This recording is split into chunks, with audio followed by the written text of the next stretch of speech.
इस समय हम शास्त्री पार्क के सामने यानी कि श्यामगिरी मंदिर के कैंपस में मौजूद हैं, जहां सचिन पायलट बहुत जल्द आने वाले हैं और यहाँ पे जो उत्तर पूर्वी दिल्ली लोकसभा के जो कैंडिडेट हैं, जो कांग्रेस प्रत्याशी कन्हैया कुमार को लेकर के यहाँ पे बड़ी बैठक होने वाली है, महापंचायत होने वाली है। अब यहाँ पर मौजूद जो कुछ कार्यकर्ता हैं उनसे बात करेंगे। सर, क्या नाम हुआ?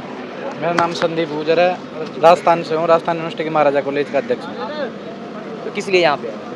यहाँ पायलट साहब की सभा होने जा रही है कन्हैया जी के समर्थन में, इसलिए यहाँ है। तो क्या लगता है कन्हैया कुमार जी? लगता नहीं है 100% कन्हैया जी यहाँ से जीत रहे हैं। लेकिन मनोज तिवारी दावा कर रहे हैं कि वो 40 दिन के ही मेहमान थे, जो उन्होंने कहा था उस दिन। मनोज तिवारी तो पता नहीं क्या क्या दावा करता है, पर ये कांग्रेस के कार्यकर्ता एक साथ खून पसीना बहा रहे हैं और कन्हैया जी की जीत सुनिश्चित है। वो दावा ही करते हैं, हिंदू मुस्लिम दावा, इनके अलावा उनके पास कुछ बचा नहीं है। बौखलाहट आ रही है और कन्हैया जी 100% यहाँ से जीत के जा रहे हैं। भाजपा के पास हिंदू मुस्लिम के अलावा कुछ नहीं है और कुछ नहीं है भाजपा के पास। हिंदू मुस्लिम जाति को जाति से लड़ा दो, हिंदुस्तान पाकिस्तान, मुसलमान हिंदुस्तान, हिंदू मुसलमान हिंदुस्तान पाकिस्तान, इसके अलावा कुछ नहीं। इनके नेतृत्व में पीछे उनके 10 साल के कार्यकाल में अगर देखा जाए तो वो गिनती कराना शुरू कर देंगे तो बहुत सारे कार्य किए गए होंगे।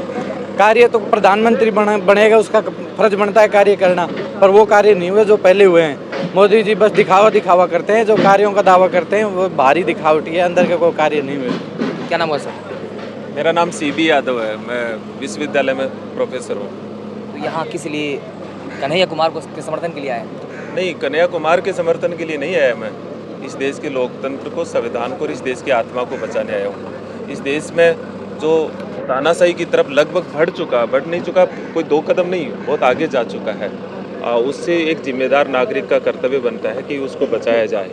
और इसमें चाहे आप शिक्षक हो, चाहे आप सरकारी सेवा में हो, सब लोग, लोकतंत्र रहेगा तो हम सब लोग हैं, अगर वो नहीं रहेगा तो हम कुछ नहीं है। आप कह रहे हैं कि आप कन्हैया कुमार के समर्थन में नहीं आए, लोकतंत्र की आत्मा को बचाने के लिए आए, लेकिन मोदी सरकार दावा कर रही है कि उनके नेतृत्व में सरकार जो है सुरक्षित है, देश सुरक्षित है, धर्म सुरक्षित है।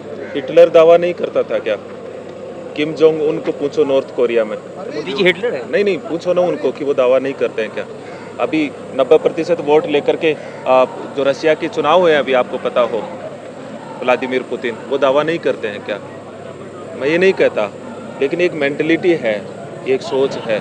उस सोच के भीतर संसाधनों पर कुछ ही लोगों का अधिकार होना चाहिए। उस सोच में नागरिक अधिकार कहीं नहीं है। तो और कोई तानाशाही के भी सैकड़ों रूप होते हैं। हमको ऐसा लगता है कि तानाशाह कोई जेल में डालता होगा, नहीं। जब नागरिकों के अधिकार खत्म हो जाते हैं, वो एक डिक्टेटरशिप है। डेमोक्रेटिक डिक्टेटरशिप भी एक अलग तरह की है, जहाँ लोगों से अलग अलग तरह से सत्ता प्राप्त करी जाती है। हमारे देश के प्रधानमंत्री वो जन की बात करते हैं, जनता के हित के लिए वो काम करते हैं। कहा जाता है 18 घंटा काम करते हैं जनता की सेवा के लिए। मेरे से ज़्यादा तो नहीं समझते होंगे प्रधानमंत्री। मैं तो कम से कम पॉलिटिकल साइंस का विद्यार्थी हूँ, रात दिन पढ़ता लिखता हूँ। मेरे से ज़्यादा रिसर्च तो नहीं होगा उनका। उनकी आंखों में क्या चीज़ छुपी हुई है, ये मैं तो ज़्यादा। उनकी आंखों के भीतर केवल और केवल एक चीज़ छुपी हुई, वो है कि सत्ता पर कुछ लोगों का नियंत्रण रख करके, जो पुरानी एक हमारी वर्णा व्यवस्था थी। अब वर्णा व्यवस्था में पहले कास्ट आधारित था, अब वो पूंजीपति आधारित हो गई। तो उस तरह की एक सत्ता पर एक स्थायी नियंत्रण कर दिया जाए, वो दिख रहा है, साफ दिख रहा है। और प्रत्यक्ष को प्रमाण की जरूरत क्या है? आप देखिए, जितने पत्रकार, जो सोशल एक्टिविस्ट है, पत्रकार है, इस देश का जिस प्रबुद्ध जन ने भी आवाज़ उठाई है, वो आज कहाँ है? डेमोक्रेसी जीवित होने का मतलब है उस समाज के भीतर सिविल सोसाइटी का कितना वजूद है। भारत में दिख रहा है क्या कहीं? आपको दिख रहा है? आप आज़ादी से बोल पाओगे? और अभी बोल रहे हो तो इस चुनाव के बाद में कितनी आज़ादी रहेगी? मैं एक शिक्षक के नाते मुझे सारे अधिकार है, लेकिन मेरे जैसे कितने लोग बोलते थे, वो कहाँ गायब हो गए? तो सवाल यही है, सबसे बड़ा सवाल यह है कि इस देश का कॉन्स्टिट्यूशनल वैल्यूज, डेमोक्रेसी, ये सब चीज़ें रहेगी तो चुनाव तो आगे भी होते रहेंगे। आपके पास फिर से आएंगे। क्या नाम हो सर? नंदाराम। क्या करते हैं? मैं बस वैसे ही कहाँ से? सरपंच हूँ, राजस्थान से हूँ। राजस्थान से? हाँ जी। तो क्या लगता है, मतलब आप लोग यहाँ कन्हैया कुमार के जो क्षेत्र में आए हुए हैं उनके समर्थन के लिए? हम राजीव गांधी पंचायत राज संगठन से जुड़े हुए हैं। हम पिछले 1 तारीख से यहाँ इस क्षेत्र में लगे हुए हैं, और जिस हिसाब से क्षेत्र का जो माहौल है, वो ऐसे लग रहा है कि भाई जैसे यहाँ कोई, जैसे बुराड़ी क्षेत्र में हम लगे हुए हैं, तो बुराड़ी क्षेत्र में ऐसे लग रहा है कि सरकार है ही नहीं। पिछले 10 साल में सांसद ने पता नहीं क्या किया, मतलब कुछ भी नहीं, बिल्कुल विकास के नाम पे इतने तो जैसे जाम है, नाली नहीं है, रोड नहीं है, और भी जैसे मतलब आए दिन जैसे पुलिस द्वारा काम बहुत अच्छा किया है, हिंदू मुसलमान किया है। ये बहुत शानदार तरीके से मोदी करते जी हैं। तो कहते हैं कि अगर जिस दिन मैं हिंदू मुसलमान करूंगा उस दिन जो है सार्वजनिक जीवन जीने के योग्य नहीं रहूंगा। आपने नहीं, देखा होगा, आप पत्रकार हो, कुछ तो देखते होंगे ना। उसके बाद भी देखा है। नहीं, आपने देखा कि नहीं देखा? आपने देखा कि नहीं देखा? बिल्कुल देखा। तो बस फिर मैं क्या बताऊं, जब सब दुनिया देख रही है बात में सच्चाई है। तो फिर क्या करे बताओ आप? मतलब पिछले 10 मतलब उनका जवाब भी दे तो कोई जवाब क्या दे बताओ? एक प्रधानमंत्री जैसा पद पे विराजमान व्यक्ति पे आप जैसे पत्रकार कर रहे हो, मैंने भी बहुत हिंदू मुसलमान देखा, तो मेरे से पूछने की क्या जरूरत है? बच्चे से ही पूछ लो, किसी से। मोदी जी दावा करते हैं कि मैं हिंदू मुसलमान अगर करूंगा जिस दिन, मैंने उनका संकल्प है हिंदू मुस्लिम नहीं करूंगा, जिस दिन करूंगा तो सार्वजनिक जीवन जीने के योग्य नहीं रहूंगा। लेकिन आज ही वो एक लाइव उनका प्रोग्राम था पुरुलिया का, वो कहते हैं कि राम मंदिर जो 500 साल पुराना मामला था, भव्य तरीके से जो राम मंदिर का उद्घाटन हुआ, जहां राम लला जो है विराजमान हुए, अच्छा लगा, आनंद आया कि नहीं? बोलिए जय राम लला की नारा लगवा रहे थे। कहीं ना कहीं राम मंदिर का नारा लगा करके, राम मंदिर की बातें बोल करके वोट जो है हिंदुत्व आइडियोलॉजी को लेकर के वो वोट को पोलराइज करने की कोशिश कर रहे हैं। अब कोई एक बार वो तो डेली बोलते हैं, हर चीज में बोलते हैं, डेली बोलते तो मुझे लगता है कि जिस दिन वो हिंदू मुसलमान नहीं करे उस दिन उनका वजूद खत्म है। मोदी प्रधानमंत्री बनने से पहले राम नहीं थे क्या? मोदी जी प्रधानमंत्री बने उससे पहले राम नहीं थे, कृष्ण जी नहीं थे, भगवान नहीं थे। तो ये आप समझ रहे हैं, लेकिन और भी जनता है। मोदी जी को भगवान लेके आए, भगवान को मोदी जी लेके आए, वो आपको भी समझने की जरूरत है। मैं ये मानता हूँ, अगर राम को मानते हैं तो राम के गुणों को मानना चाहिए कि या राम की मूर्ति को मानना चाहिए। अगर राम के गुणों को मानोगे तो राम में तो ऐसी नफरत, ऐसे हिंदू मुसलमान बहुत सारी अच्छाई थी। हाँ, मतलब उनमें तो अच्छा ही, उनमें तो करुणा थी, सबसे बड़ी थी करुणा, कि वो तो एक बहुत ही करुणा, उनको तो सत्ता से भी कोई मोह नहीं था राम को, तो वो तो वनवास में भी चले जाते थे। क्या मोदी की आंखों में दिखता है क्या? इनको तो सत्ता के अलावा कुछ दिखता ही नहीं है। सत्ता का तो उसके लिए चाहे कुछ भी करना चाहिए, पूरे देश को बेचना पड़े, लेकिन सत्ता चाहिए उनको। तो देश बेचना पड़े, बिल्कुल बेच दिया ना, और क्या चाहिए? और क्या? वो तो कहते हैं कि देश की 140 करोड़ उनका परिवार है, कौन सा 140 जनता जो उनकी केवल उसके जो 20-25 जो पूंजीपति हैं, उनके अलावा उनका कोई परिवार नहीं है। बस उनको सत्ता चाहिए, अच्छे अच्छे सूट चाहिए, अच्छी मतलब ऐशो आराम चाहिए। इसके अलावा उससे देश जाए बाहर, उनको कोई मतलब नहीं है, देश से कोई मतलब नहीं है। लेकिन लगातार राहुल गांधी जिस तरह से अपने भाषण में कहते हैं कि अगर उनकी सत्ता आती है तो जो 5 तरह का जो टैक्स है उसको ख़त्म करेंगे, जीएसटी में कुछ न कुछ चेंज करेंगे। तो लगाई तो उन्होंने है जीएसटी लेके कौन आया? जीएसटी लगाई भी उन्होंने है। कोई आदमी ये बोले कि मैं आपको मारूंगा, फिर बोले कि मेरे को बना दो, फिर छोड़ दूंगा, तो मारने वाला वही है, छोड़ने वाला वही है। जीएसटी लेके आया, वही लगा भी वही रहा है। देखो, मैं एक सरल तरीके से राजनीति को समझाता हूँ। राजनीति होती क्या है, नागरिकों को भी समझना चाहिए। जो हम टैक्स देते हैं 1 रुपया अलग अलग जगह से कलेक्ट होता है, उसका रीडिस्ट्रीब्यूशन कहाँ हो रहा है? That is politics. राजनीति का नाम ही यही है।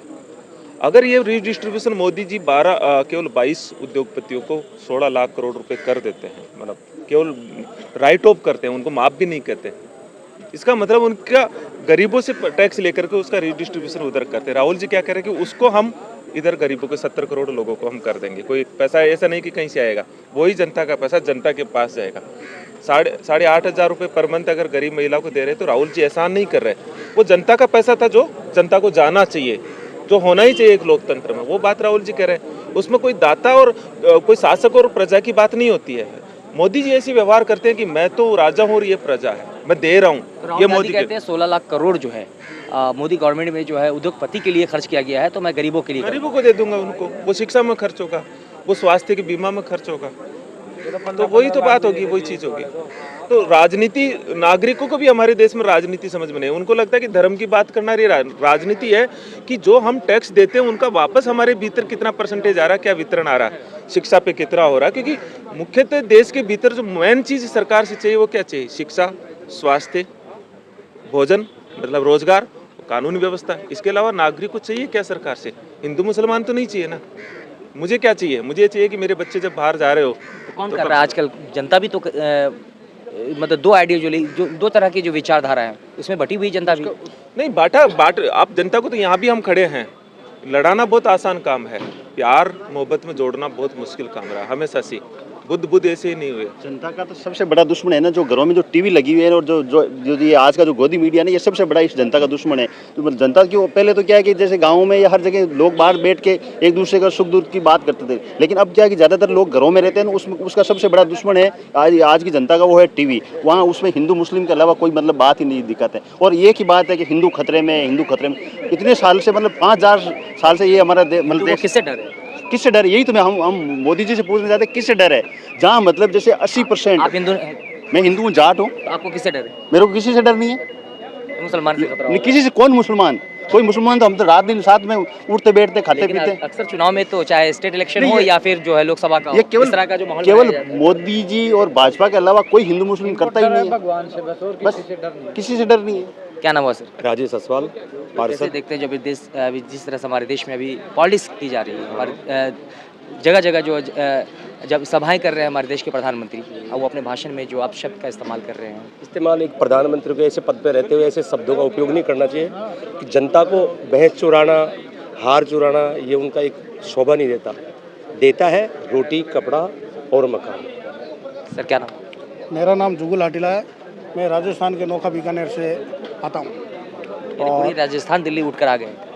आरजीपी मैं सच्चाई के साथ में आया हूँ और कन्हैया कुमार है जो संविधान की बात करने वाला व्यक्ति है, और डॉक्टर BR अम्बेडकर जिसने संविधान बनाया है उनकी बात करने वाला कन्हैया कुमार है। लेकिन कन्हैया कुमार के बारे में तो कहा जा रहा है कि वो जो है टुकड़े टुकड़े गैंग और देश विरोधी नारे लगाए उन्होंने। भले वीडियो जो है एडिट वीडियो है। ये जो संघ के और जो बीजेपी के लोग हैं ये झूठे लोग हैं, और इनकी एक IT सेल बनी हुई। इन्होंने करोड़ों रुपए लगाए हैं IT सेल में, और दूसरों को बदनाम करने के लिए। बीजेपी और संघ के लोग जो है झूठे हैं। झूठे हैं ये झूठे, वो भी तो देश के लिए, देश के हित के लिए सोच। कोई देश हित के लिए काम नहीं करता है। इन्होंने देश में एक बहुत ही बड़ा एक खतरनाक इन्होंने एक अपना जाल बिछा रखा है। मैं सोचता हूँ कि इस संघ को और बीजेपी को भारत देश से खत्म कर देना चाहिए। सर क्या नाम है? मैं राजकुमार भोगालिया, जयपुर से हैं। तो क्या लगता है जो लोकसभा चुनाव 2024 बदलाव होना चाहिए? एकदम बदलाव होना चाहिए, और बदलाव हो भी रहा है। एकदम बदलाव हो रहा है। हो रहा है। जय जीत रहे, कन्हैया जी जीत रहे हैं। उनको देखा नहीं आपने? कल शाही फिकवा रहे हैं। ये छोटी हरकतें कौन करता है?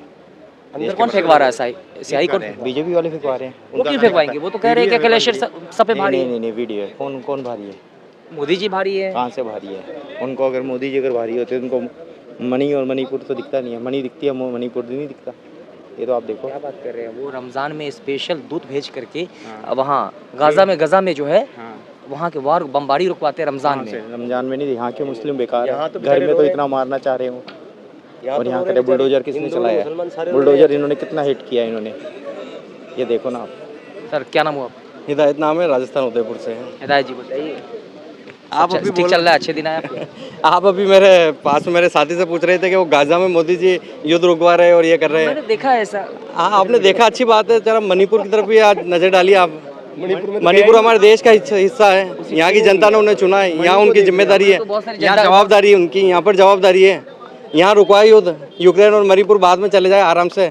सत्ता जा रही है, फिर घूमे पूरी दुनिया। तो क्या लगता है बदलाव होना चाहिए?